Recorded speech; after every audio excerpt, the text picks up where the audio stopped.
Aïe, mwana mundele suki lala, JL Cosmétique, ali biso solution pour na basuki na biso. Veut dire que biso tout oko teka kabelo.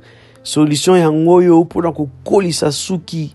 Ndeko nyonso zali na problème ya croissance ya suki. Solution yangoyo huile keke. Huile keke zali ko apporter solution, changement na suki na biso. Ndeko nyonso zali na problème suki kwea kayo, soko zali ko peigner, mususu etikali na peine, mususu kwei na mabele, tala solution yangoyo. Ndeko nyonso oyo suki katanaka, o mekiba solution nyonso esibite, tala huile keke ba pesi biso pona ko pallier o nyonso zali problème na biso ya suki. Huile keke veut dire que meka yo moko ko mona résultat. Et du coup, on est vraiment content parce que huile oyo et zali ko pe sa solution na bandeko nyonso bazali na problème.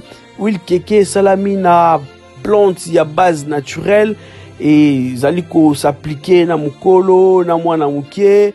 Huile keke zali ko chama na condition nyonso et pas mama oyo zali na mèche to plante na mutu na ye akoki ko utiliser huile keke.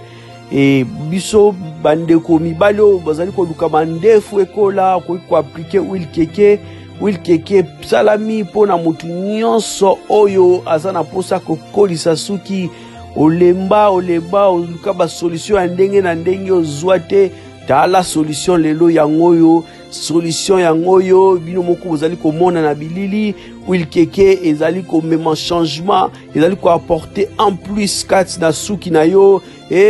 Mama kozela te yaka passe commande na yo